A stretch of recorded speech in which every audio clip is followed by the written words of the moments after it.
Selamat siang, salam. Pada saat ini, siang ini kita akan bertemu dengan narasumber kita, yaitu Bapak Christian. Ya. Halo. Saat ini ya sebagai seorang penginjil yang selalu senantiasa dalam melayani dalam penginjilannya, kita harus mendengarkan seperti apa dalam menginjil selama ini Pak Christian. Tapi sebelum kita agak jauh dalam pertanyaan yang saya tentukan kepada Pak Christian, kita akan memperkenalkan dulu narasumber kita. Boleh diperkenalkan Pak Christian? Ya, shalom semuanya. Nama saya Christian.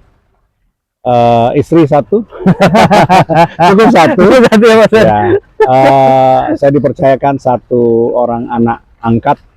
Ya, saat ini sedang kuliah di Universitas Indonesia.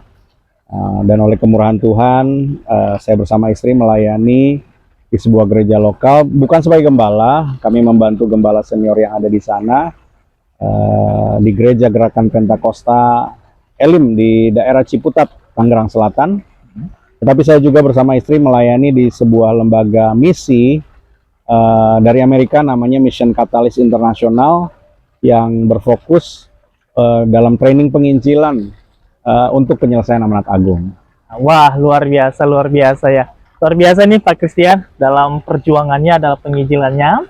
Dan saya mau bertanya Pak Christian, nah apa mulanya untuk mengenal Tuhan lebih dalam Pak?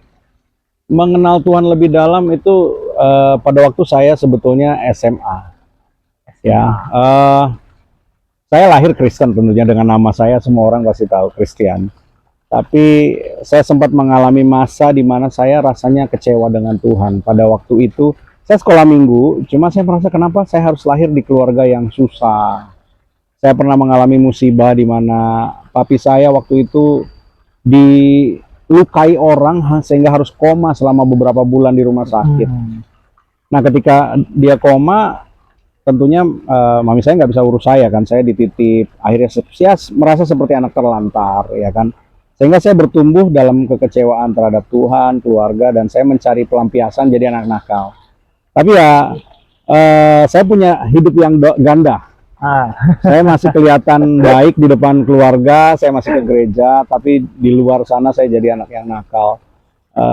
Saya mulai merokok dari sekolah dasar, bahkan minum-minuman keras di sekolah dasar gitu. Tapi satu waktu di SMA itu ada retreat yang wajib. Wajib. Karena wajib saya harus ikut. Nah, di retreat itulah Tuhan menjamah saya sehingga akhirnya saya bertobat. Sampai akhirnya saya terus kemudian melayani, sampai kemudian akhirnya Tuhan bawa saya sekolah Alkitab gitu ya. Tapi pada waktu itu saya belum punya hati untuk penginjilan, karena saya berpikir menginjil itu susah. Setuju nggak? Setuju Pak. Kayaknya menginjil itu susah, harus belajar ini itu, harus menguasai, hafal ayat firman Tuhan, benar. Harus ada ilmunya namanya apologetika. Benar, ya kan? Waduh, sepertinya kayaknya nggak semua orang bisa lakukan. Saya pernah mencoba beberapa kali, kayaknya gagal gitu kan. Mungkin saya sampai berpikir gini, mungkin bukan karunia saya untuk menginjil. Itu pengalaman saya dulu. Kayaknya nggak tertarik dengan penginjilan gitu ya. Tapi saatnya sudah mengenal Tuhan yang lebih dalam, bagaimana reaksi Bapak ketika sudah menerima Tuhan sepenuhnya? Ketika saya sudah bertobat sungguh-sungguh menerima Tuhan, dalam hati saya tentunya ada keinginan untuk melayani Tuhan. Melayani Tuhan ya Bapak Ibu ya. Sungguh-sungguh untuk melayani Tuhan. Saya aktif dalam segala kegiatan gereja. Yes. Tapi jujur, untuk penginjilan saya takut. Oh, kenapa Pak? Nah, itu kita harus pertanyakan Bapak Ibu. Pada waktu itu tadi seperti alasan saya, bahwa persyaratannya terlalu banyak. Harus punya pengetahuan yang memadai. Ya kan? Lalu kemudian ada resiko kristenisasi, katanya kan begitu kan. Waduh, karena ada satu kejadian yang membuat saya agak takut, karena memang begini. Papi saya pada waktu dia sungguh-sungguh bertobat, dia selalu bersaksi. Dia datangi semua orang yang dia kenal menceritakan tentang Yesus. Di satu kejadian, orang yang dia datangi bersaksi marah, sehingga papi saya pada waktu itu disidang untuk kristenisasi. Iya benar. Saya sudah jadi hamba Tuhan, saya datang mewakili, saya harus minta maaf kepada semua orang terhadap apa yang papi saya lakukan. Padahal yang papi saya lakukan adalah kebenaran firman Tuhan. Oh, Wah, itu kejadian yang cukup memalukan tapi juga traumatis buat saya, sehingga saya takut.